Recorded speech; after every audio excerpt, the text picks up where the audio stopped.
Hey guys, Dr. Solomon here. Wanted to go over a case that I found interesting and patients here is comfortable sharing. Our lovely patient presented with concerns, long-standing concerns about the shape of her nose. Her nose was not the typical shape because she didn't have necessarily a really big nose, but she had what's called nasal PTOSIS. So this is a classic example where the tip of the nose is angled downwards and it was taking away from her facial balance.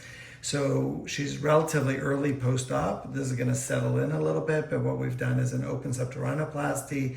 We've added in some cartilage here and some support and repositioned the entire tip complex in a more ideal position. You have your upward rotation rather than downward rotation, and it took a tiny bit off her nasal bridge, but primarily lifted her tip.